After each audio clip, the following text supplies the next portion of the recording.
Assalamualaikum warahmatullahi wabarakatuh. Pak Eko Supraptono maksud saya. Selamat malam Bapak Ibu. Hari ini kita akan eh, mempresentasi mempresentasikan.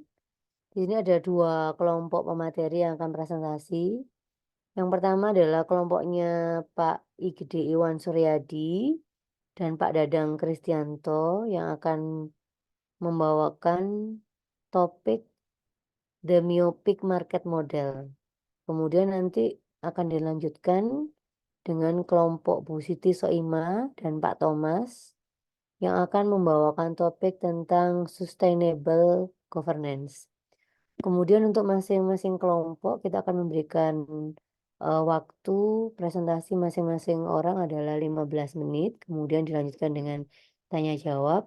Dua pertanyaan yang akan dijawab oleh masing-masing dari anggota kelompok. Baiklah, agar acara pada hari ini berjalan dengan lancar, mari kita berdoa terlebih dahulu. Berdoa dipersilakan.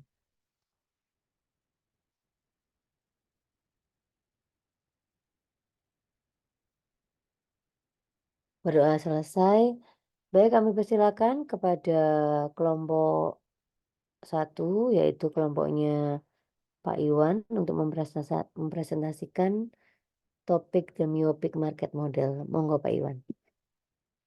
Baik, terima kasih Bu Susi. Selamat malam teman-teman semua, Bapak Ibu. Hari ini saya mendapatkan giliran pertama dengan Pak Dadang Kristianto dengan topik Myopic Market Model. Jadi saya share screen dulu ya. Oke.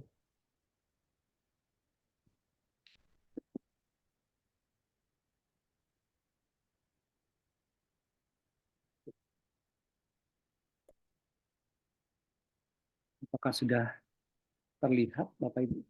Sudah terlihat Pak Iwan.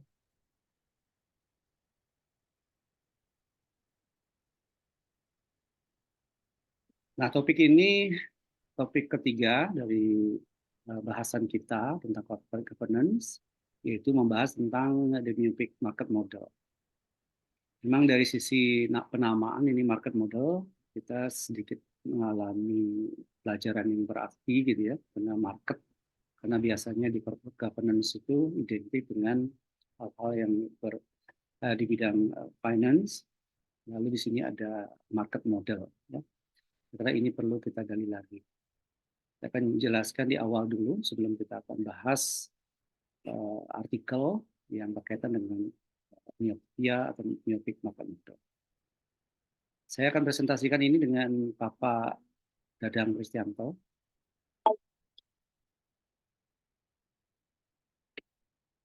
Nah, Myopic Market Model ini diperkenalkan oleh Michael C. Jensen ya, tahun 1986 melalui artikelnya Agency Cost of Free Cash Flow, Corporate Finance and Takeovers yang dipublikasikan di American Economic Review. Nah, model ini menjelaskan bahwa para manajer seringkali terfokus pada target jangka pendek seperti laba kuartalan dan harga saham daripada nilai pemegang saham jangka panjang. Lalu, myopic market model ini menganggap bahwa pasar itu sudah efisien, yaitu informasi yang tersedia di pasar itu sudah lengkap dan sempurna. Nah, serta tidak ada informasi yang tidak simetris, sehingga kinerja perusahaan tercermin sepenuhnya pada harga pasar. Nah, pasar di sini berfungsi sebagai mekanisme kontrol yang efektif terhadap perilaku perusahaan. Walaupun pada kenyataannya informasi di pasar cenderung terdistorsi karena belum bekerjanya pasar secara efisien. Ini menurut Handani. Nah, paling tidak istilah myopic market model ini, karena istilah tadi perilaku jangka pendek, maka yang muncul adalah istilah short termism. Short termism. Jadi perilaku jangka pendek. Nah, paling tidak ada 4 pendorong terjadinya perilaku ini, ya, menurut beberapa sumber. Yang pertama, tekanan pasar modal untuk memenuhi ekspektasi analisis dan investor jangka pendek. Jadi para analis keuangan seringkali memberikan tekanan kepada manajemen untuk memenuhi target laba per kuartal dan membuat proyeksi optimistik ke pasar modal. Ini hubungannya ke pasar modal. Kemudian yang kedua, struktur kompensasi manajemen yang berbasis kinerja jangka pendek seperti bonus dan opsi saham. Nah, hal ini mendorong manajemen untuk mengambil keputusan yang meningkatkan laba jangka pendek meskipun merugikan nilai jangka panjang perusahaan. Menurut Deco and Skinner ya, buat tahun 2000. Lalu yang ketiga, pendorong short termism ini adalah ketidakpastian masa jabatan CEO. Nah, CEO yang masa jabatannya tidak pasti itu cenderung fokus pada kinerja jangka pendek untuk meningkatkan reputasinya. Jadi tidak terlalu berpikir untuk ke depan jangka panjang perusahaan untuk stay. Lalu yang terakhir, pendorongnya adalah asymmetric information. Nah, asymmetric information ini antara manajemen dan pemegang saham itu terjadi informasi yang tidak sama, begitu. Sehingga pemegang saham itu kesulitan memantau kinerja manajemen. Juga diterangkan dalam konsep short termism ini. Ini menurut Narayanan 1985. Selanjutnya akan dilanjutkan dengan Pak Dadang untuk menjelaskan lebih lanjut tentang ini. Silakan Pak Dadang. Baik, terima kasih. Saya sampaikan kepada Pak Iwan. Saya akan menjelaskan akibat dari fenomena short termism yang sudah disampaikan mengenai fenomena short termism. Di perusahaan ini menjadi kurang inovatif dan juga produktif dalam jangka panjang karena manajemen ini mengurangi investasi yang membutuhkan waktu lama untuk memberikan hasil seperti penelitian dan juga pengembangan. Ini disampaikan oleh Leverty 1996. Dan juga perusahaan di sini juga cenderung melakukan manipulasi akuntansi untuk memenuhi target jangka pendek. Ini dari Graham et al. Tahun 2005. Baik, ini selanjutnya adalah solusi myopic market model yang dari Jensen 1993. Ini nanti akan dibagi menjadi 4. Pertama adalah insentif jangka panjang. Untuk insentif jangka panjang ini, myopic model memberikan insentif jangka panjang kepada manajemen seperti saham dan opsi saham berjangka waktu panjang. Dan yang selanjutnya adalah kepemilikan saham. Kepemilikan saham ini tentunya dapat meningkatkan kepemilikan saham manajemen sehingga kepentingannya selaras dengan pemegang saham. Dan yang ketiga, ini adalah pengawasan. Artinya di sini adalah memperketat pengawasan oleh Dewan Komisaris. Dan yang selanjutnya adalah asymmetric information. Ini adalah mengurangi asymmetric information dengan meningkatkan keterbukaan dan juga transparansi laporan keuangan. Dan tentunya kesimpulan dari myopic market model di sini dan tata kelola perusahaan, corporate governance yang baik adalah konsep yang saling berhubungan yang memiliki implikasi signifikan bagi daya saing perusahaan, nilai, dan juga keberlanjutan jangka panjang. Sementara perilaku myopia dapat menyebabkan fluktuasi dan ketidakstabilan jangka pendek. Praktik tata kelola perusahaan yang baik mempromosikan pendekatan yang lebih komprehensif dan jangka panjang untuk manajemen bisnis, yang pada akhirnya berkontribusi pada peningkatan nilai dan juga kinerja perusahaan. Baik, demikian dari kami untuk myopic model. Selanjutnya nanti akan ada pembahasan arti penelitian mengenai myopic market model. Nanti bisa dilanjutkan oleh Pak Iwan. Baik, terima kasih. Bisa dilanjutkan Pak Iwan. Baik, terima kasih Pak Dadang. Jadi kami akan stop screen dulu. Sebelumnya akan share kembali artikel tentang myopic market model.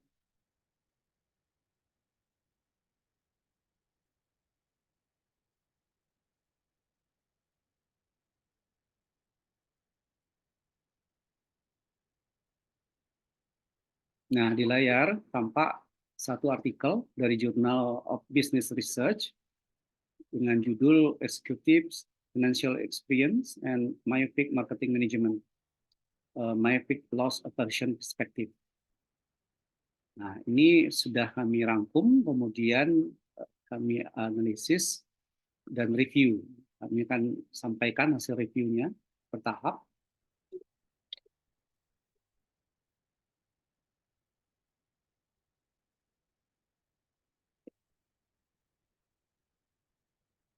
Jadi kami ulangi bahwa sesuai dengan artikel ini, jadi penjelasan dari teori sesuai topik. Jadi teori myopic market model ini menjelaskan manajer ini cenderung fokus pada target jangka pendek daripada jangka panjang, karena tekanan dari pasar modal untuk meningkatkan harga saham dan dalam jangka pendek. Nah, karakteristiknya ada 3, fokus pada kinerja keuangan jangka pendek, kemudian mengabaikan investasi jangka panjang, kemudian meningkatkan hutang untuk membiayai dividen dan buyback saham agar harga saham naik. Nah, ini dikemukakan oleh Michael Jensen tahun 86, artikelnya Agency Cost of Free Cash Flow, tadi Corporate Finance and Takeovers, yang dipublikasikan dalam American Economic Review. Nah, hasil review kami terhadap artikel pada jurnal ini, yaitu pertama dari topiknya. Topik dalam research ini adalah hubungan antara pengalaman keuangan eksekutif dan manajemen pemasaran myopic, ya, dengan fokus pada mekanisme teoritis myopic loss aversion dan strategi de-biasing. Judul artikelnya adalah Executives Financial Experience and Myopic Marketing Management, a Myopic Loss Aversion Perspective.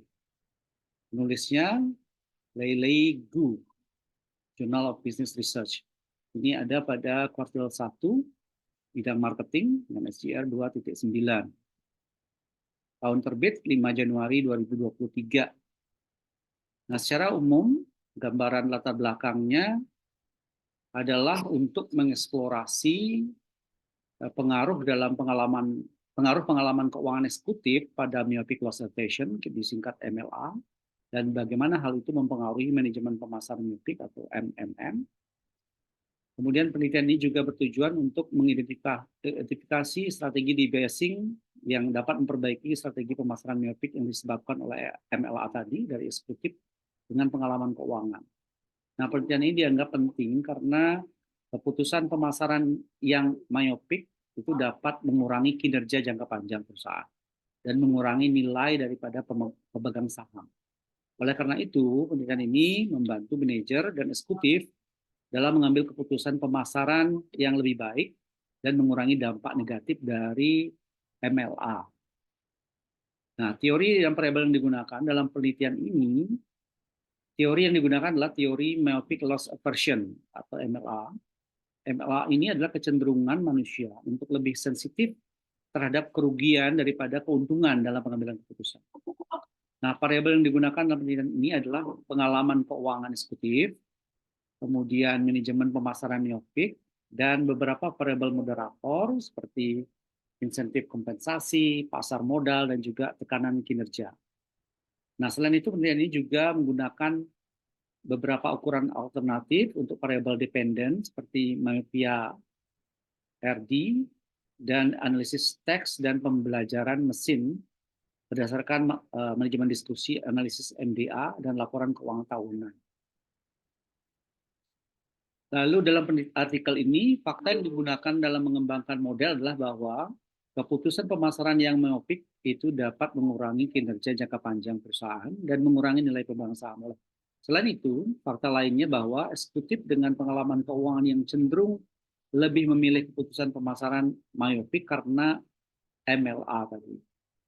Nah, asumsi yang digunakan penelitian ini adalah bahwa pengalaman keuangan eksekutif itu dapat mempengaruhi keputusan pemasaran yang diambil oleh perusahaan. Selain itu, asumsi lainnya adalah bahwa MLA tadi dapat mempengaruhi manajemen pemasaran myopic.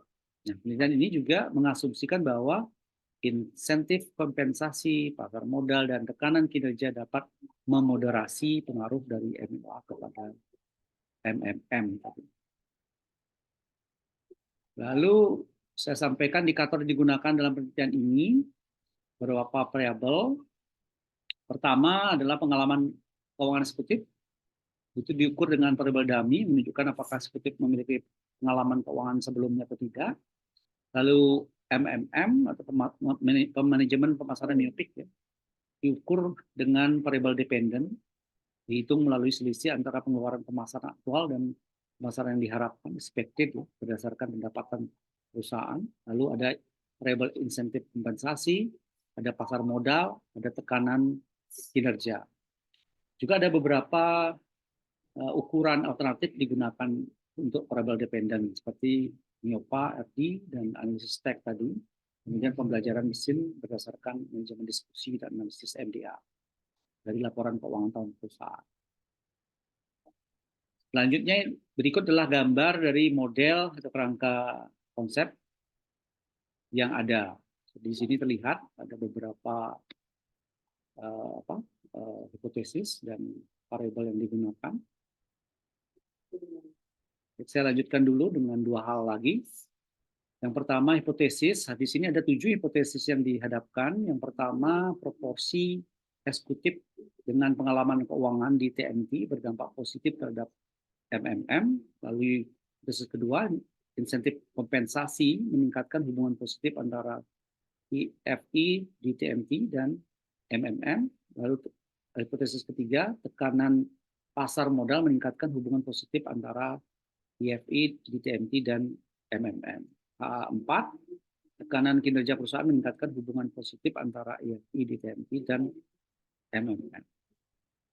Hipotesis kelima, insentif ekuitas melemahkan hubungan positif antara IFI di TMT dan MMM. Hipotesis keenam, kekuatan pemasaran manajemen melemahkan hubungan positif antara IFI di TMT dan MMM. Hipotesis terakhir, ketujuh, kemampuan pemasaran melemahkan hubungan positif antara IFI, TMT, dan MMM. Terakhir yang mau saya jelaskan adalah populasi dalam penelitian ini itu adalah perusahaan yang terdaftar di Bursa Saham Cina. Sampel yang digunakan 198 responden diambil secara random. Lalu responden terdiri dari eksekutif dengan tanpa pengalaman keuangan sebelumnya. Data diambil melalui kuesioner, diberikan kepada responden, kemudian dianalisis menggunakan regresi linear berganda. Nah, selain itu, penelitian ini juga menggunakan data dari laporan keuangan tahunan perusahaan untuk mengukur yang disebut dengan manajemen pemasaran miopik. Dan selanjutnya bisa dijelaskan oleh Pak Dadang. Silakan, Pak. Baik, selanjutnya untuk metode analisisnya. Jadi metode analisis ini yang digunakan dalam penelitian ini adalah model analisis regresi linear berganda. Model ini juga digunakan untuk menguji hubungan antara pengalaman keuangan eksekutif dan juga manajemen pemasaran miopik, serta efek moderasi dari insentif kompensasi, tekanan pasar, dan juga pencatatan pasar saham terhadap hubungan ini. Data yang digunakan dalam analisis dikumpulkan dari perusahaan-perusahaan yang terdaftar di Tiongkok dari tahun 2008 hingga 2018 dan juga diambil dari database China Stock Market and Accounting Research. Data sampel juga dibatasi untuk mengecualikan observasi dari next, Pak Iman. Dari industri keuangan dan juga variabel kunci lainnya yang hilang. Variabel kontinu utama diberi peringkat berdasarkan persentase ke-1 dan juga ke-99 untuk memitigasi dampak outlier. Selanjutnya untuk hasil dan juga pembahasan, hasil penelitian ini menunjukkan adanya korelasi yang signifikan antara eksekutif dengan pengalaman keuangan dan manajemen pemasaran yang miopik. Korelasi ini memberikan bukti mekanisme teoritis dan menegaskan bahwa efek MLA ada dalam konteks budaya Tiongkok. Studi ini juga menemukan bahwa insentif kompensasi, tekanan pasar, dan juga pencatatan pasar saham dapat memoderasi hubungan antara pengalaman keuangan eksekutif dan juga manajemen pemasaran. Selanjutnya, studi ini juga mengeksplorasi strategi untuk mengatasi bias kognitif MLA manager dan melengkapi literatur terkini tentang bias ya. Studi ini menunjukkan bahwa manajer dapat menggunakan berbagai strategi yang menghilangkan bias seperti meningkatkan arti penting tujuan jangka panjang menggunakan alat bantu pengambilan keputusan, dan juga meningkatkan keragaman tim pengambilan keputusan.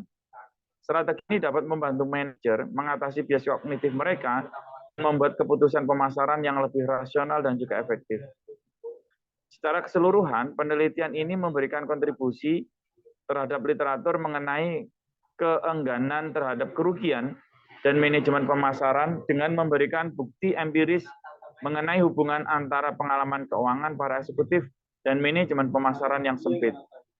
Studi ini juga menawarkan implikasi praktis bagi para manajer dan pembuat kebijakan yang berupaya mengurangi dampak negatif MLA pada strategi pemasaran. Alasan mengapa artikel ini relevan dan penting dalam kaitan topik atau materi pembelajaran. Perilaku myopik adalah perilaku yang berfokus pada hasil jangka pendek tanpa mempertimbangkan dampak jangka panjang. Perilaku ini sering dikaitkan dengan manajer yang memiliki horizon yang lebih pendek dari masa hidup perusahaan. Jadi perilaku myopik ini dapat merugikan nilai perusahaan dalam jangka panjang, tetapi juga dapat memberikan manfaat strategis dalam beberapa situasi. Jadi artikel ini membahas tentang bagaimana sih perilaku myopik seorang CEO ini dapat meningkatkan nilai perusahaan dalam jangka panjang melalui pengungkapan sukarela. Terus menunjukkan bahwa CEO yang berfokus pada harga saham jangka pendek dapat meningkatkan kemauan pelanggan untuk membayar produk baru perusahaan. Hal ini karena CEO yang myopik dianggap lebih ramah pelanggan karena pengungkapannya kurang sering dirancang untuk menguntungkan perusahaan dengan mengorbankan pelanggan. Sebaliknya, CEO yang berhorizon panjang itu dianggap lebih eksploitatif karena pengungkapannya selalu ditujukan untuk meningkatkan pendapatan perusahaan. Dengan demikian, ketika tidak ada pengungkapan, pelanggan lebih bersedia membeli produk lebih awal dengan harga yang lebih tinggi jika CEO-nya myopik daripada jika CEO-nya horizon panjang.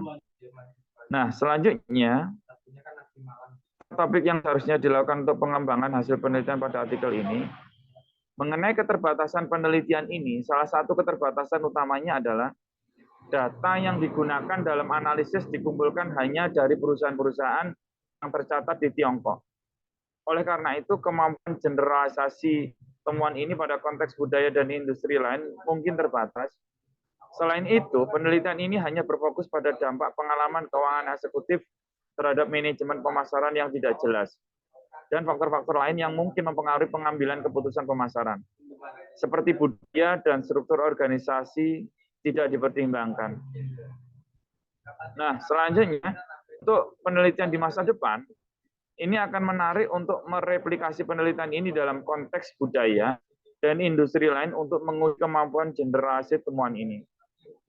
Selain itu, penelitian di masa depan dapat mengeksplorasi dampak faktor lain seperti budaya dan juga struktur organisasi terhadap manajemen pemasaran yang sempit. Akhirnya penelitian masa depan juga bisa menyelidiki efektivitas strategi the biasing ya, yang berbeda dalam memperbaiki strategi pemasaran yang tidak tepat yang disebabkan oleh MLA di para eksekutif dengan pengalaman keuangan. Demikian dari kami mengenai myopik model. Terima kasih. Baiklah, terima kasih kami ucapkan atas presenter kita pada malam hari ini, Pak Iwan dan Pak Dadang. Baik, Bapak Ibu, kita akan buka sesi diskusi. Monggo Bapak Ibu bisa raise hand untuk bertanya. Silakan jika ada yang bertanya. Jadi bahasan malam hari ini sangat menarik sekali terkait tentang myopic market model. Mungkin kalau nggak ada, mungkin dari saya saja nih. Baiklah, pertanyaannya untuk Pak Iwan ya, Pak Iwan. Di slide Pak Iwan yang ke-6, Pak. Slide yang ke-6 yang sebelum kesimpulan.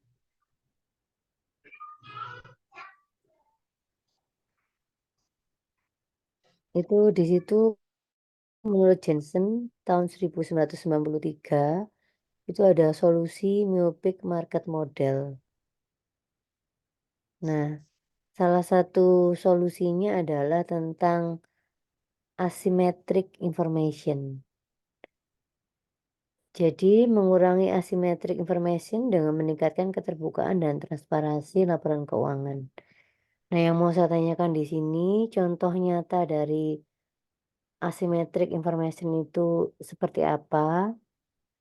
Kemudian dari contoh tersebut itu bagaimana cara meningkatkan keterbukaan dan transparansi dari laporan keuangan tersebut? Batasannya sampai apa?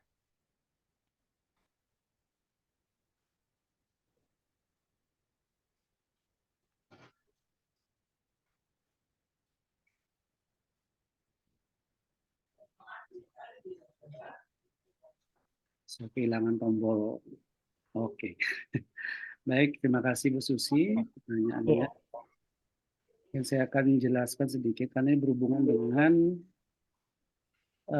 kaitannya dengan asymmetric information. Seperti kita tahu, istilah asymmetric information ini terkait dengan teori agensi teori ya. Nah, tentu yang dimaksud sini seperti yang saya jelaskan sebelumnya, asimetrik itu di mana gitu ya. Asimetrik itu ada di perbedaan informasi itu ada di antara manajemen ya dengan pemegang saham biasanya. Kemudian dianggap pemegang saham ini atau pemilik ini kesulitan dalam kinerja daripada manajemen. Nah, dalam hal kaitannya dengan laporan keuangan ya yang disolusi bahwa myopic market model ini menjadi solusi, salah satunya adalah untuk mengurangi asymmetric information ini. Nah, dengan cara memberikan keterbukaan atau meningkatkan keterbukaan dan transparansi terhadap laporan keuangan. Jadi hal-hal tertentu yang berhubungan dengan pengembangan mungkin dari laporan keuangan biasanya kan salah satunya adalah dari hasil ya laba rugi misalkan. Jadi laba rugi ini kan terlihat nanti kira-kira besar kecilnya laba perusahaan ini akan menjadi salah satu poin penting bagi pemilik modal ya, dalam hal ini yang ada kesempatan mendapatkan dividen yang lebih tinggi jika itu banyak ya dihasilkan terlihat di sana, atau juga nanti kepentingan dari manajemen sendiri.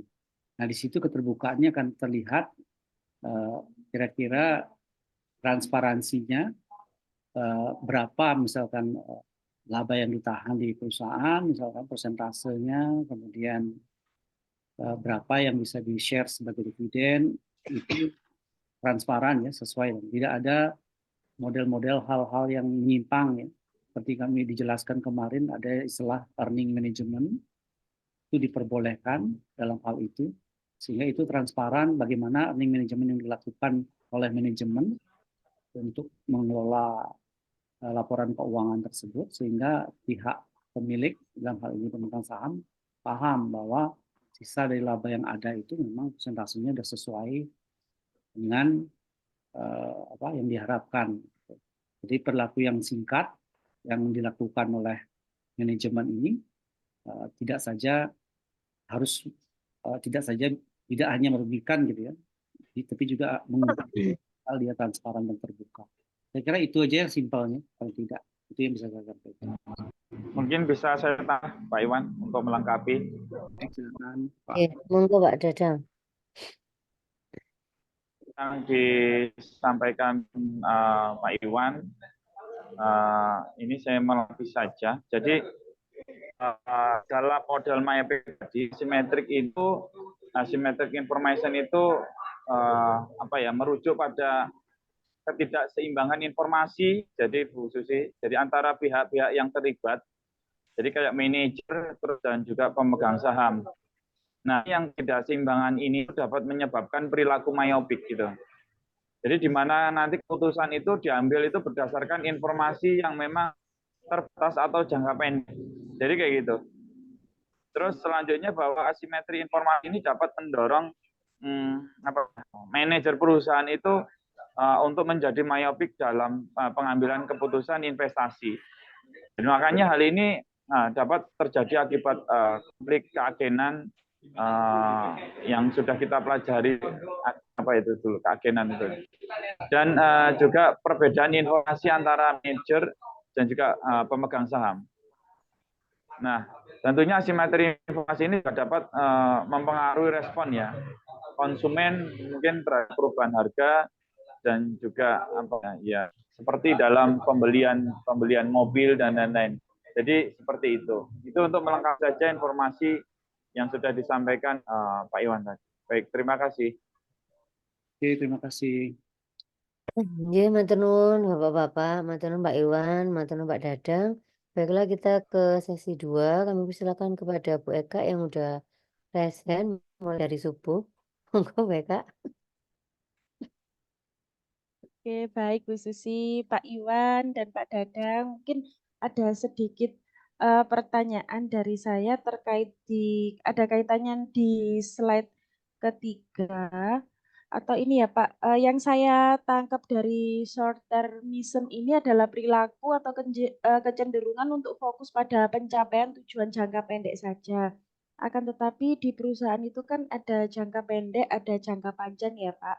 Nah, menurut Pak Iwan dan Pak Dadang, apakah perilaku short termism ini dapat berdampak negatif atau apakah perilaku ini mempunyai dampak negatif terkait dengan kinerja di jangka pendek maupun panjangnya? Terima kasih, mungkin seperti itu Pak Iwan dan Pak Dadang. Baik, terima kasih Bu Eka. Mungkin saya awal dulu ya. Iya, monggo Pak Iwan. Intinya memang benar, jadi short termism ini perilaku jangka pendek. Seperti yang saya sampaikan tadi, kenapa mereka manajemen ya bisa melakukan ini? Perilaku ini ada. Tadi kan sudah disampaikan juga faktor-faktor pendorongnya.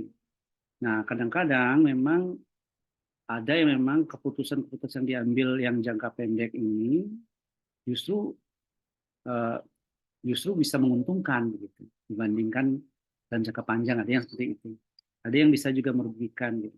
Jadi keputusan yang menguntungkan dalam jangka pendek sebagai contoh ya, misalkan karena keputusan hal yang dilakukan itu jangka pendek dan menguntungkan, akhirnya mereka berperilaku myopik gitu. Jadi hal itulah yang mendorong salah satunya.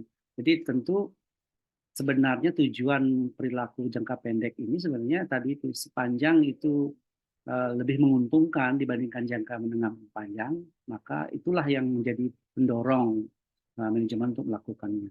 Ya, jadi itu dari sisi itu.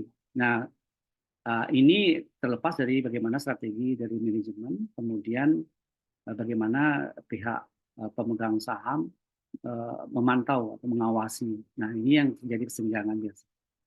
Oke, Pak Dadang bisa lanjut sedikit? Siap. Ya, mungkin saya mau sebentar, sedikit aja. Tadi Ya. nyambung dari yang Pak Dadang terus ke Ibu Eka ya, tentang Pak Dadang bilang bahwa sebenarnya kan itu terjadi dari asimetris informasi gitu kan, yang akhirnya kalau kita lanjutkan adalah berdampak pada agensi problem gitu kan, antara agen dengan prinsipal gitu kan. Nah, asimetris inilah gitu kan yang sebenarnya adalah harus diselesaikan begitu kan, harus dicari solusinya gitu. Dan jadi kalau kita sambung ke Ibu Eka gitu kan, yang paling dekat adalah merencanakan yang short term gitu kan, yang jangka pendek dulu gitu kan. Jadi menyamakan persepsi dulu agar asimetris tersebut itu bisa terjadi informasi yang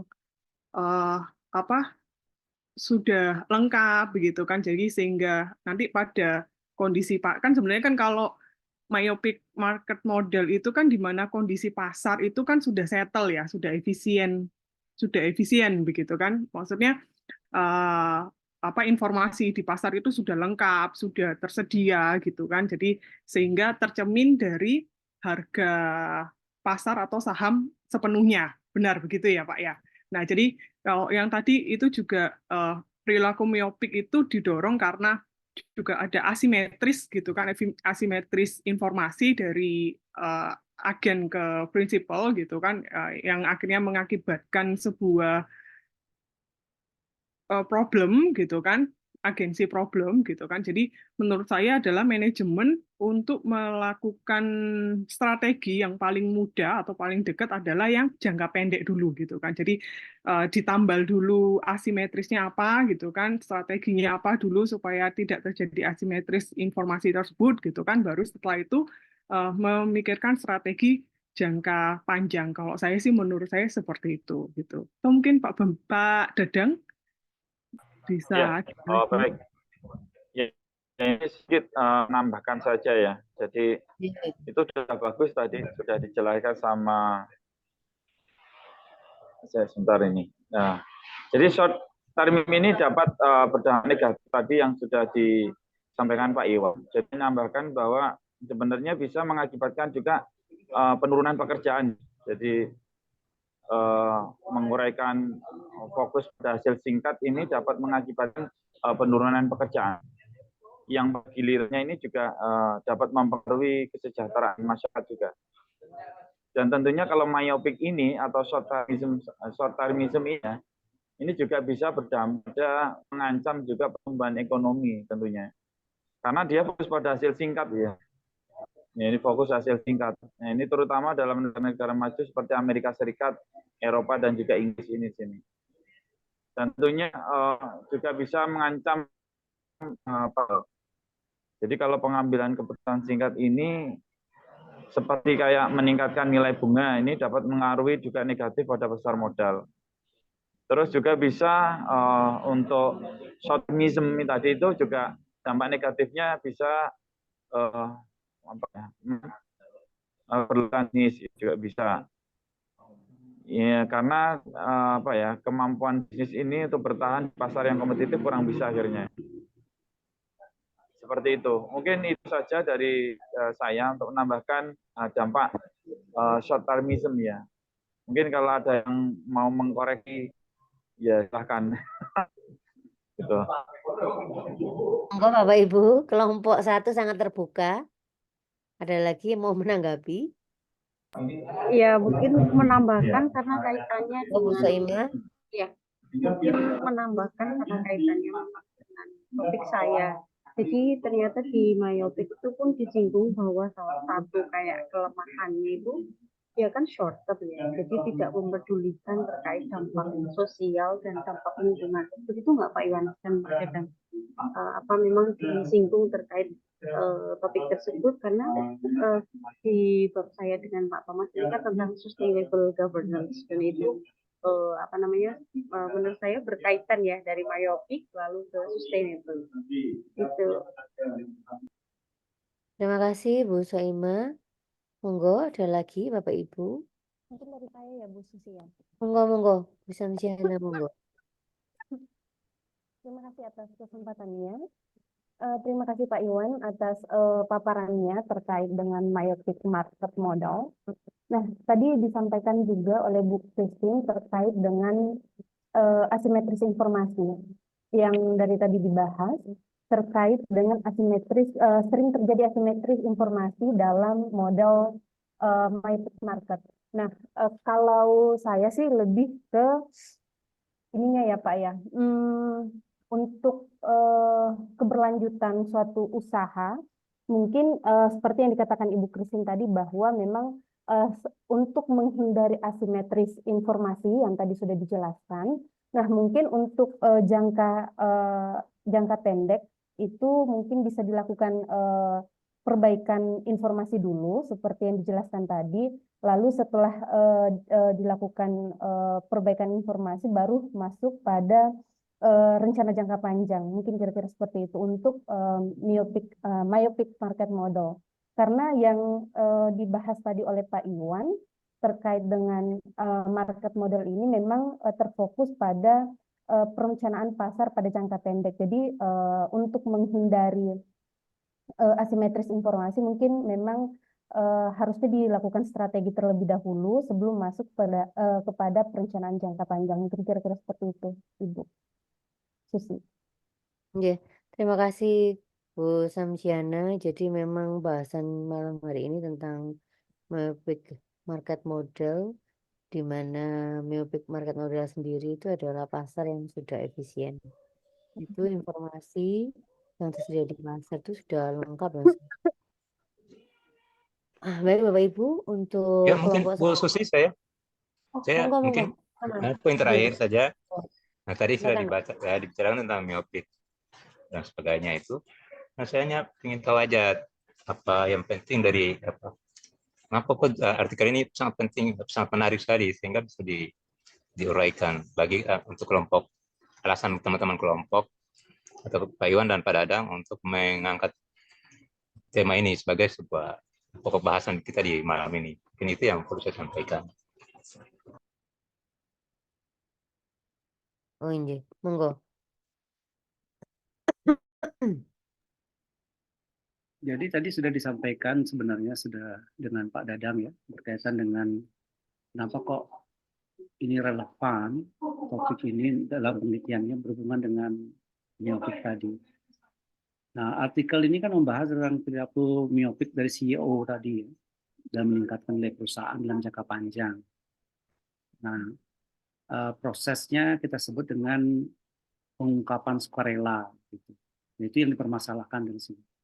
Jadi perilaku CEO sebagai manajemen ini, perusahaan itu sering melakukan pengungkapan sukarela yang kebetulan ini dengan pengambilan keputusan jangka pendek, miopik begitu, dan cenderung juga lebih menguntungkan. Cuma ini kendala karena apa? Karena kadang beberapa hal ini tidak bagus ya kalau selalu jangka pendek ini. Sehingga di situ diberikan solusi-solusi seperti tadi sama dengan teorinya yang kita bahas. Sama dengan ketika agency problem itu terjadi, maka ada hal-hal yang dilakukan seperti insentif untuk CEO dalam berupa saham tadi, saham opsi gitu ya, untuk jangka panjang. Jadi ada solusi lainnya, misalkan seperti diberikan kepemilikan saham tadi, manajemen, dan solusi yang paling penting itu adalah pengawasan langsung oleh Dewan Komisaris atau pengawas. Gitu. Jadi itu sehingga dia relevan dengan teorinya, karena itu berhubungan dengan kurang lebihnya untung atau tidak, atau menguntungkan atau tidak, CEO itu melakukan tindakan miopik tadi. Mungkin itu bisa saya menjelaskan Pak Thomas. Monggo Pak Thomas. Ya, terima kasih. Baiklah, terima kasih Bapak Ibu.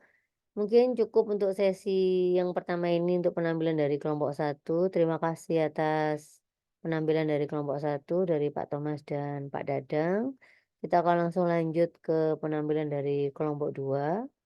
Kelompok 2 hari ini akan menampilkan topik judul Sustainable Governance yang akan disampaikan oleh Soima dan juga Pak Thomas.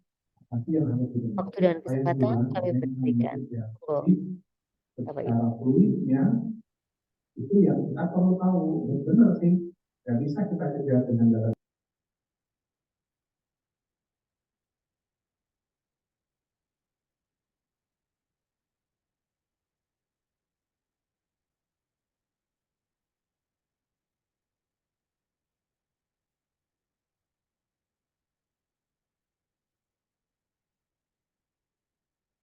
Kelihatan? Kita ya terlihat ya. Baik, saya mulai Bu Susi. Iya, monggo. Baik, Assalamualaikum warahmatullahi wabarakatuh. Selamat malam teman-teman, rekan-rekan semuanya. Sehat semua ya teman-teman ya. Sehat. Alhamdulillah. Baik, topik kita kali ini yang tadi lanjutan dari Pak Iwan dan Pak Dadang terkait miopik. Sekarang kita akan membahas sustainable governance. Baik, sustainable governance ini apa sih? Kenapa sekarang isu sustainable itu sangat banyak kaitan dengan banyak tema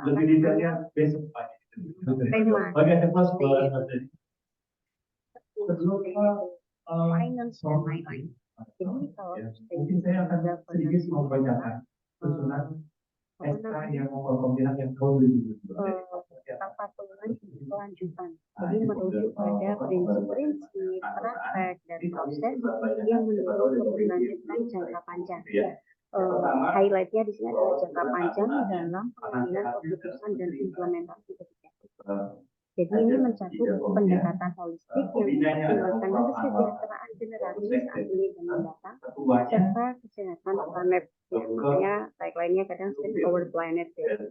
Tata kelola berkelanjutan ini melibatkan integrasi perkembangan berkelanjutan ke dalam berbagai tingkat pengambilan keputusan, mulai dari tingkat lokal hingga global, dan melibatkan sektor publik dan swasta. Jadi, aspek utama dari tata kelola berkelanjutan meliputi yang pertama ada integrasi keberlanjutan, partisipasi publik, transparansi dan akuntabilitas, jangka panjang, kolaborasi antar sektor, manajemen adaptif, dan pembangunan berbasis serta keseimbangan etika. Jadi tidak hanya sekedar tata kelola yang laba oriented atau Komisi Hubungan short Industrial term tapi mempertimbangkan tata kelola perusahaan keberlanjutan jangka panjang. Etika yang dipertimbangkan dalam pengambilan itu yang pemerintah sudah tuliskan di mana ini kita langsung membahas ke artikelnya. Baik Pak Thomas, untuk slide selanjutnya. Nah, jadi kita mengambil tema terkait sustainable corporate governance have to impact on materiality disclosure quality in integrated reporting national evidence. Jadi nama jurnalnya Sustainable Development, penulisnya penelitian dari Jerman, tahun terbitnya Mei 2022, terdiri dari John Gray and Sons Limited, dan kita lihat SGR-nya dari Q1 dengan ranking yang impact tinggi yaitu 2.04. Baik. Selanjutnya Komisi Penempatan latar belakang dari artikel ini adalah konsep materialitas merupakan prinsip dasar dalam pelaporan integrasi. Dan yang kedua, tata kelola perusahaan berkelanjutan memainkan peran penting dalam memastikan kualitas pengungkapan materialitas dalam pelaporan integrasi. Dan yang ketiga, dimasukkannya tata kelola perusahaan yang berkelanjutan dan berlanjut mempertemukan positif antara variabel dan yang kita belum punya secara masif ya. Selanjutnya teori yang digunakan ada gender diversity, ada stakeholder teori, dan faktor influence teori. Jadi teori yang digunakan dalam artikel ini ada stakeholder teori yang sering kita pakai ya, dalam kualitas pengungkapan. Untuk selanjutnya kita masuk ke variabel. Nah, jadi di situ sudah terlihat variabel independennya adalah both gender diversity, sustainability committees, dan sustainability related executive compensation. Jadi untuk yang variabel independennya yaitu materiality, disclosure quality. Jadi tidak sekedar pengungkapan sukarela ya, tapi di sini variabelnya adalah kualitasnya. Jadi mereka tidak hanya sekedar mengungkapkan, tapi kualitas pengungkapannya itu bagaimana. Dan variabel negatifnya adalah CEO power. Jadi di sini memang kita bisa melihat dari konseptual framework-nya bahwa ada tiga variabel independennya, dan variabel dependennya ada materiality disclosure policy atau disingkat MDP, dan di sini ada moderator adalah CEO power, jadi menggunakan teori dan aplikasi.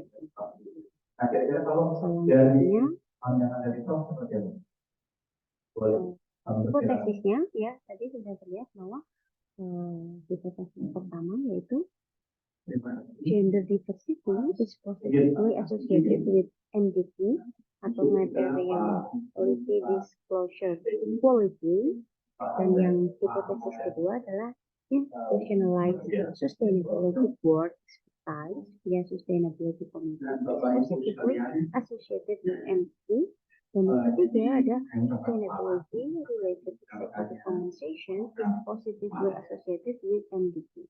Dan yang hipotesis keempat, power ini memperlemah ya, weakens the positively between included sustainability governance variables, yaitu ada gender diversity, sustainability committees, dan sustainability related executive compensation and materiality disclosure. Jadi ada hipotesis sesuai dari conceptual framework di slide sebelumnya. Untuk selanjutnya, metode penelitiannya di sini menggunakan kuantitatif ya, ada populasinya terdiri dari perusahaan di tingkat internasional khususnya Eropa antara tahun 2014 hingga 2019, dan sampelnya dari bisa kita sama-sama. Sampelnya adalah 672 observasi per tahun perusahaan yang terdiri dari perusahaan di Eropa dan Afrika Selatan selama periode tersebut. Jadi perusahaannya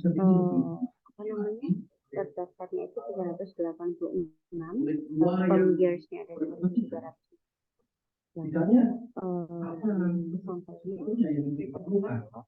yang listed berapa, jadi yang data stream coverage berapa, lalu diakumulasi total sampelnya menjadi 642.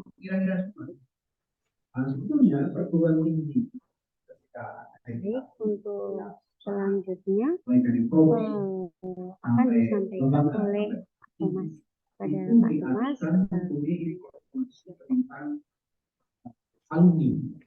Ya, terima kasih Bu Yuma. Saya akan melanjutkan paparan artikel yang telah disampaikan oleh Bu Yuma, dan kita akan masuk pada metode analisis. Analisis yang digunakan dalam penelitian ini adalah analisis regresi linear.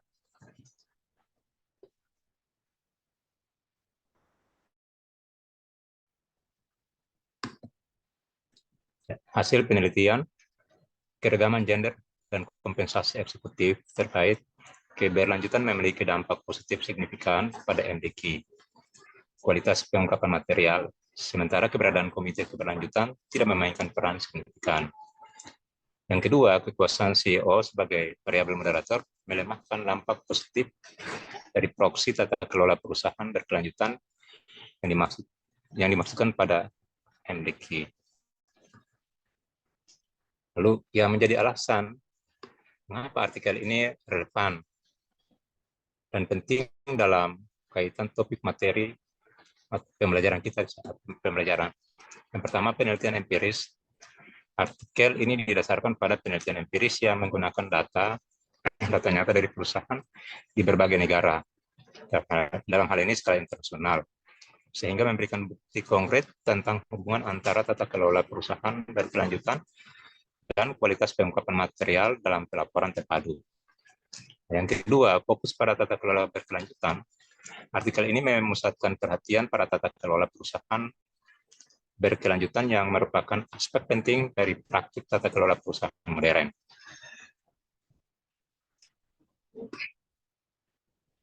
Yang ketiga, variabel dari teori yang relevan. Artikel ini mempertimbangkan variabel-variabel yang relevan dalam tata kelola berkelanjutan, seperti keragaman gender di Dewan, Komite Keberlanjutan, dan kompensasi eksekutif terkait keberlanjutan.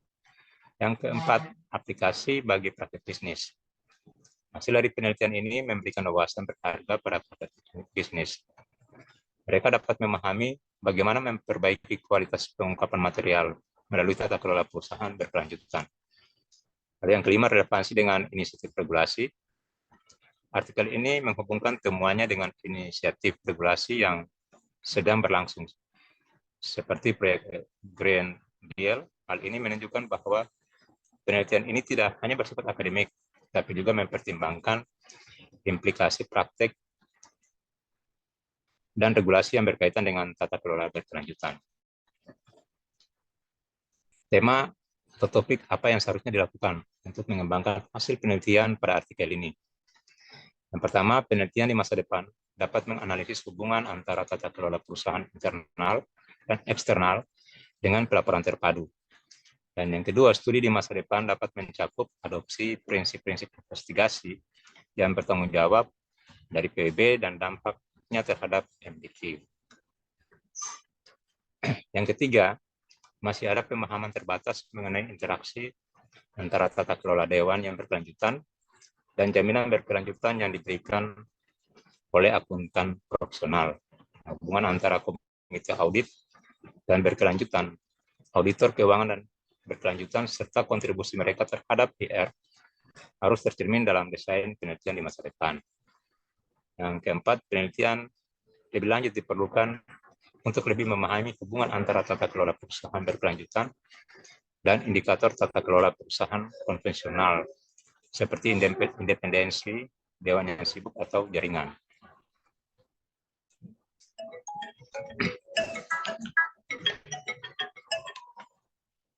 Berikut artikel ini penting karena membahas topik yang relevan dalam konteks tata kelola perusahaan yang berkelanjutan dan pelaporan terpadu.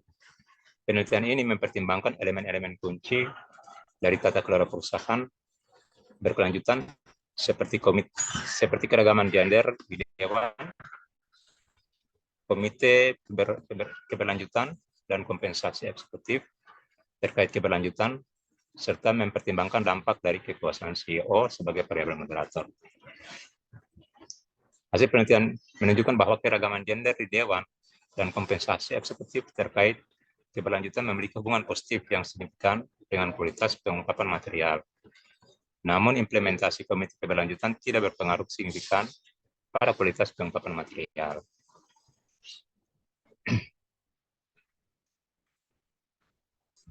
Artikel ini memberikan wawasan penting bagi penelitian, praktek bisnis, dan regulasi di masa depan tentang bagaimana tata kelola perusahaan berkelanjutan dapat mempengaruhi kualitas pengungkapan material dalam konteks pelaporan terpadu. Dan berikut secara keseluruhan, artikel ini memberikan kontribusi yang berarti dalam memahami keterkaitan antara tata kelola perusahaan berkelanjutan dan kualitas pengungkapan material dalam pelaporan terpadu pada skala internasional. Ya, demikian paparan kami saat ini. Saya kembalikan pada diskusi, pada Ibu. Terima kasih. Silakan. Terima kasih untuk kelompok 2, Bu Soimah dan juga Pak Thomas. Bapak Ibu, siapa yang mau memberikan tanggapan terlebih dahulu? Saya persilakan. Bisa share screen-nya. Silakan Bu Christine. Mumpung masih fresh. Hijau seger. Ini menarik. Bu Soimah bisa di-mute dulu ya. Oke, silakan. Ya, tentang keberagaman gender gitu kan. Jadi kalau menurut saya sih sebuah tata kelola keberlanjutan itu adalah sesuatu topik yang istilahnya adalah banyak diangkat oleh peneliti-peneliti gitu kan, karena memang dari segi perusahaan pasti maunya adalah tata kelola yang keberlanjutan gitu kan, sustainability gitu kan. Nah, tapi ada yang menarik buat saya itu adalah saat variabelnya ditambahkan dengan keragaman gender gitu kan, dimana keberagaman gender itu ternyata positif gitu kan terhadap tata kelola keberlanjutan, khususnya di MDQ ya, material ya, di MDQ-nya gitu kan, di material ya disclosure quality gitu kan. Nah, pertanyaan saya adalah keberagaman gender yang seperti apa gitu kan, yang bisa sampai mempengaruhi positif terhadap NDQ tersebut gitu Kak. Apakah yang proporsinya ternyata dari sampel perusahaan bursa efeknya itu yang punya keberagaman gender 50-50% gitu kan, atau yang lebih banyak wanita karena wanita lebih punya perasaan gitu kan untuk memikirkan bagaimana perusahaan agar tetap berkelanjutan, punya tata kelola kelanjutan gitu Kak, atau lebih banyak yang gendernya di keberagamannya adalah lebih dominan di lelaki gitu kan, karena mereka berpikir berdasarkan logika gitu kan. Nah, pertanyaan saya adalah bagaimana bisa keberagaman gender ini gitu kan itu bisa berpengaruh positif gitu dilihat dari sisi mananya gitu kan, dan berapa proporsi di penelitian ini tuh yang bisa mengatakan bahwa oh ini beragam, bahwa 50-50 itu disebut beragam gitu, atau mungkin yang penting ada wanitanya itu disebut berarti beragam gitu kan, seperti itu. Terima kasih. Terima kasih kepada Bu Christine. Pertanyaannya, kalau kita membahas masalah gender, otomatis saya bisa menerawang bahwa diskusi kita ini bisa sangat panjang dan juga sangat lama. Gara-gara masalah gender ini. Baiklah, dari kelompok 2, monggo Itu siapa yang mau berpendapat terlebih dahulu? Silakan. menurut saya kalau tata kelola kan semua penelitian banyak tata kelola tentang ambil Betul. di bursa efek kan ya, karena setiap perusahaan pasti menginginkan stability gitu kan. Tapi yang bikin menarik Ya. adalah variabel gendernya ini gitu kan. Nah, inilah Bapak Ibu. Mengingat jumlah wanita lebih banyak daripada pria dan kita bisa melihat di setiap perusahaan mungkin yaitu tadi perbandingan gender, apakah sekarang apakah penelitian ini memakai tren yang memang perempuannya lebih banyak daripada laki-lakinya atau bagaimana, karena hasilnya kenapa tadi kok positif. Itu hipotesis nomor 1. Kira-kira ya. Monggo, monggo. Kami kembalikan dulu kepada narasumber terlebih dahulu, nggih. Monggo Bu Soima ya. Monggo Bu Soima, Iya. menang dulu. Monggo, Baik, silakan. iya ini topik ini kalau gender tuh of course Bu Christine itu langsung kepantik pasti. Jadi saya jawab dulu, mungkin nanti akan ditambahkan Pak Thomas ya, Pak Thomas ya. Ya, jadi isu kesetaraan gender ini memang sangat digaungkan. Jadi kita ketahui bahwa memang informasi para pemegang prinsipal itu memang dibandingkan. Nah, karena kesetaraan gender ini pengaruhnya bagaimana? Ketika perusahaan mematuhi kesetaraan gender dianggap bahwa ini berarti sudah menganggap bahwa perempuan ini bisa dalam mengambil keputusan, dan itu dikaitkan dengan mereka itu akan berbicara terkait materiality disclosure, quality dan lain-lain gitu. Jadi dengan dia terbuka terkait ya memang kesetaraan sebenarnya bukan kaki ya mungkin ya, tapi kalau kesetaraan yang dimaksud di sini masih sebatas ada, walaupun jumlahnya tidak begitu maksis. Menjadi prinsipal.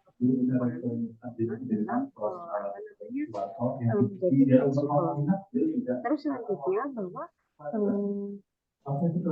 berdasarkan beberapa penelitian bahwa kinerja kesetaraan gender bahwa perempuan ini memiliki kualitas pekerjaan yang dianggap mereka memiliki kemampuan yang cukup baik dalam pengambilan keputusan, karena mereka merasa dari mereka merasa dianggap setara. Jadi mereka dianggap setara tersebut, mereka menjadi dalam pekerjaan mereka menjadi lebih baik. Nah, terus perusahaan yang memperhatikan keragaman gender itu memang cenderung berkomunikasi secara aktif dengan pemangku kepentingan mereka terkait isu gender. Jadi karena pengungkapannya ini melibatkan kelompok-kelompok yang pro gender tadi, mereka akhirnya mendukung nilai-nilai kesetaraan, dan nilai-nilai kesetaraan ini yang menjadi mereka untuk dasar bahwa saya harus bekerja lebih baik karena saya merasa diakui oleh perusahaan. Pendapat saya seperti itu. Mungkin Pak Thomas ingin menambahkan terkait Monggo Pak Thomas, kami persilakan. Ya, terima kasih. Karena tadi bicara tentang gender, maka Bu Ima yang memang harus duluan menjawab. Karena pendekatannya kita gender. Nah, beliau lebih memahami soal konteks gendernya itu. Nah, saya mungkin menambahkan saja apa yang disampaikan oleh Bu Ima, bahwa memang menarik bahwa ternyata itu keragaman gender dia lalu memberikan efek yang signifikan positif terhadap MDQ-nya. Nah, itu yang kita lihat. Nah, ternyata dalam penelitian ini dia lalu menemukan bahwa ternyata kalau semakin keragaman gender itu ketika itu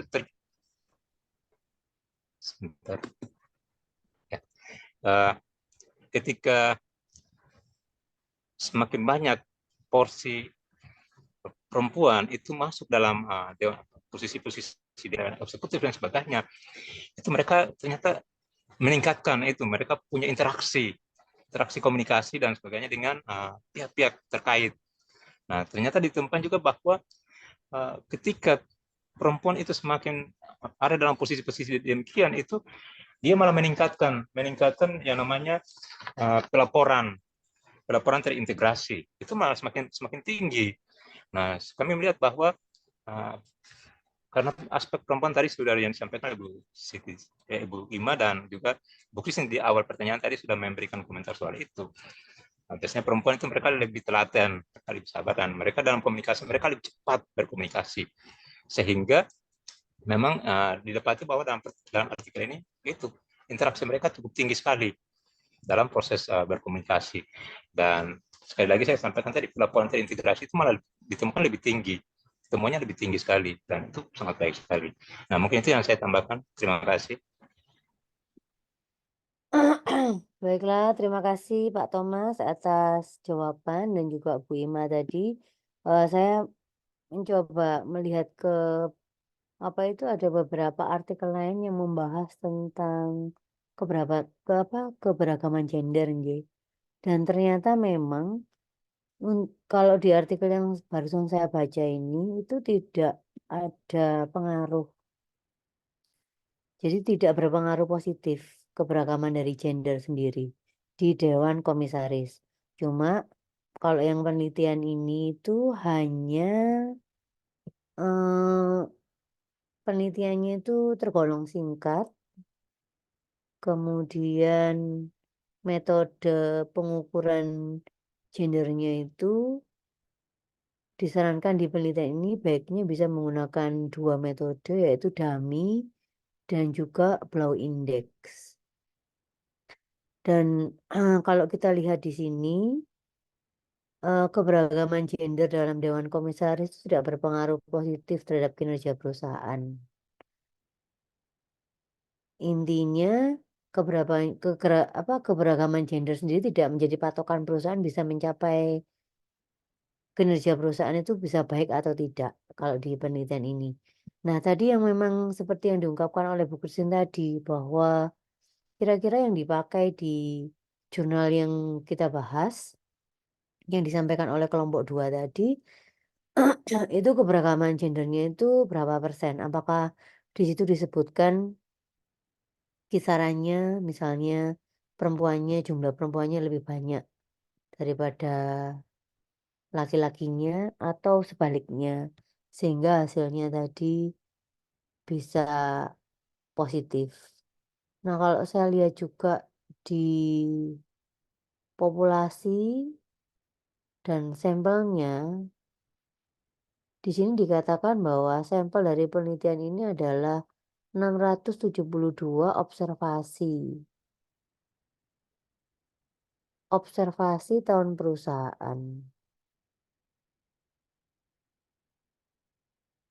Ini berarti bahwa penelitian ini memilih sejumlah 672 kombinasi tahun dan perusahaan dari populasi yang besar untuk dijadikan sampel penelitian.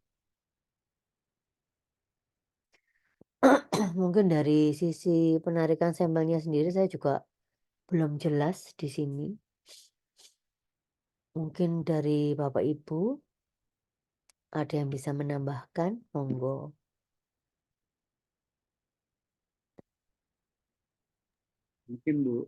Mungkin Mbak Siana itu mau nanya. Silakan. Oh, nggih. Bu Samsiana, monggo. Oh iya, silakan.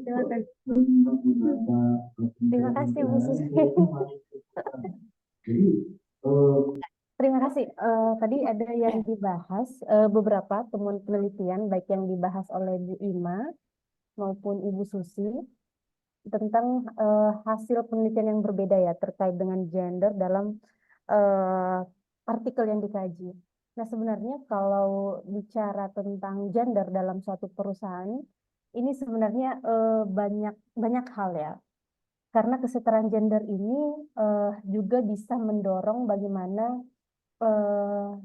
tenaga kerja yang dilibatkan dalam suatu perusahaan ini dengan adanya kesetaraan gender ini bisa menemukan perspektif yang berbeda, baik itu dari pihak laki-laki maupun pihak perempuan. Jadi ini bisa menjadi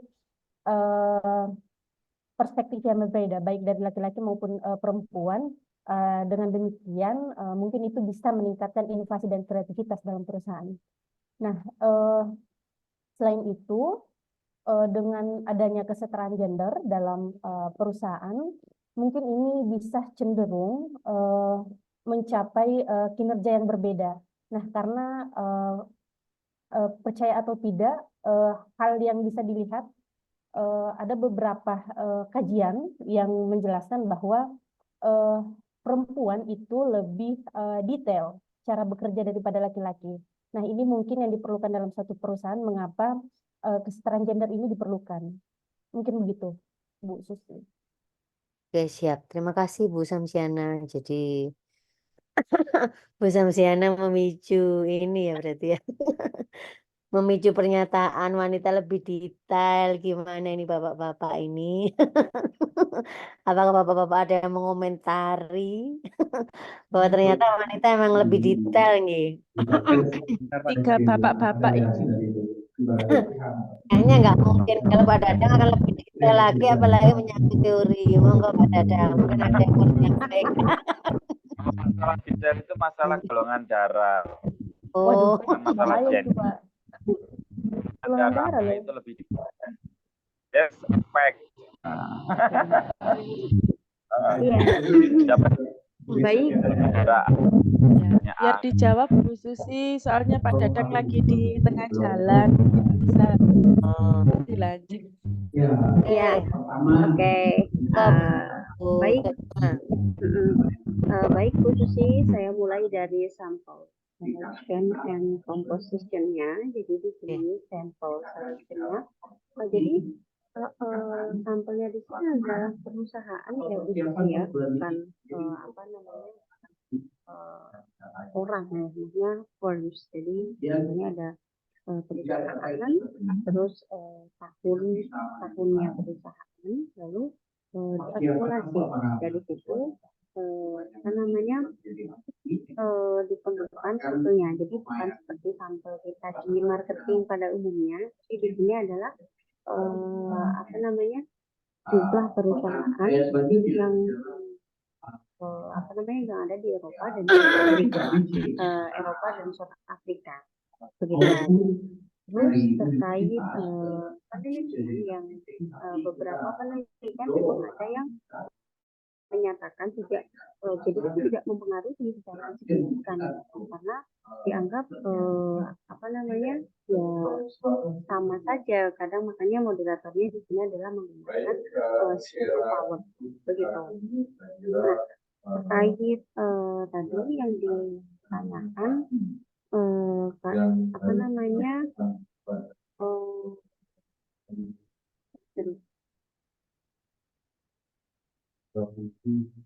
gender ya, di sini sebenarnya kita melihatnya dari keterangan yang telah disebutkan, menggunakan indikator apa untuk mengambil sampel berdasarkan gender ini.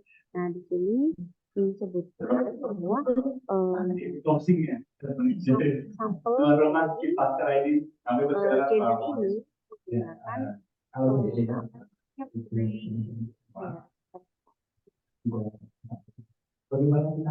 nah ini Low Index for Gender Diversity. Jadi menggunakan definisinya menggunakan definisinya.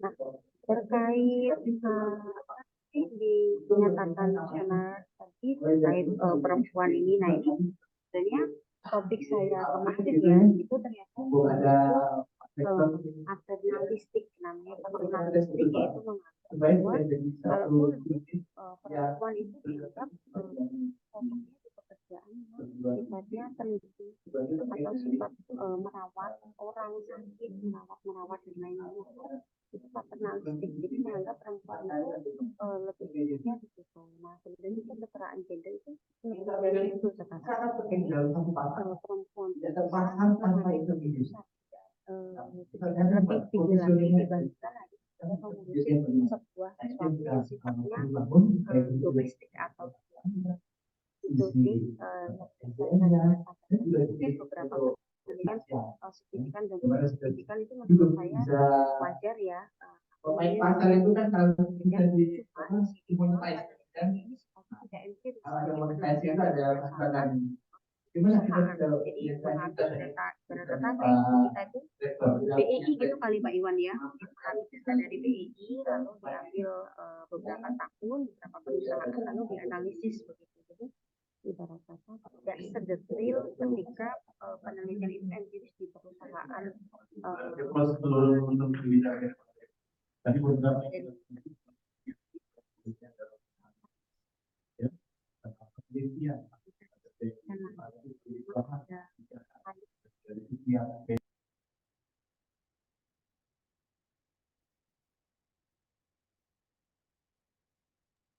Silakan Pak Thomas. Pak Thomas, barangkali ada mau ditambahkan? Ya saya, maaf ya, suaranya Bu Ima itu nggak terlalu kedengaran di sini sehingga saya nggak nangkap apa yang disampaikan. Kalaupun nanti ada penobolan, saya mohon maaf.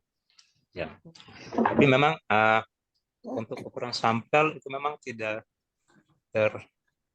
diuraikan secara jelas di sini. Dia hanya menggunakan itu ukuran dewan. Nah, berkaitan dengan gender, tapi dia tidak menguraikan secara jelas berapa banyak sampel perempuan maupun yang laki-laki. Nah, itu yang perlu kami sampaikan sehingga, tapi dia menggunakan blow untuk mengurai dan variabel dummy. Jadi kalau perempuan 1, tapi laki-laki 0, seperti itu. Tapi dia tidak menguraikan secara jelas di artikelnya seperti itu.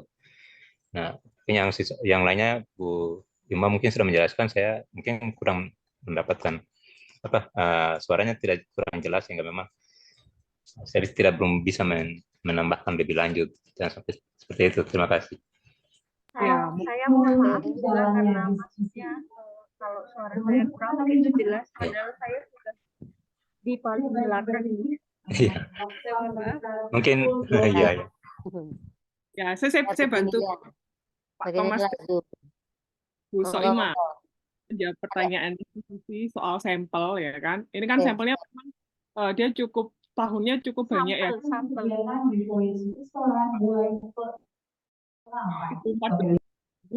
2019 gitu kan, di mana yang dipakai itu adalah secondary data gitu kan, dari data laporan. Betul. Laporan keuangan. Kenapa tidak bisa spesifik gitu kan? Mungkin karena secondary data gitu kan, dari data laporan itu juga tidak dijelaskan secara detail berapa proporsi jumlah gendernya. Makanya tidak penelitian artikel yang saya baca yang dilampirkan oleh Bu Siti Soimah dan Pak Thomas gitu kan, dari sampel penelitian sejumlah 672 yang diobservasi itu adalah perusahaan-perusahaan yang mereka punya keragaman gender gitu. Jadi sampel yang diambil itu adalah perusahaan-perusahaan yang punya keragaman gender. Jadi ada wanita dan pria gitu. Cuma memang karena secondary data itu tidak seberapa jelas detailnya berapa gitu. Kalau menurut saya seperti itu gitu kan. Mungkin beda kalau semua kita pakai di salah satu perusahaan, kemudian detail sampai interview gitu kan, mungkin kita bisa checklist berapa total keseluruhan gitu sih. Ternyata setelah saya baca lebih dalam seperti itu begitu. Ya, sekian dari saya. Terima kasih Bu Terima kasih Bu Christine. Christine. Iya, Enggak, memang Bapak Ibu ada yang mau menambahkan? Dari Pak Iwan mungkin, Pak Dadang. Oke, baiklah, dari Pak Dadang sudah. Pak Iwan juga sudah, Bu Eka. Sudah cukup Bu Susi. Oke, baiklah. Sudah Ibu. sangat jelas. Oke, siap. Baiklah, Bapak Ibu.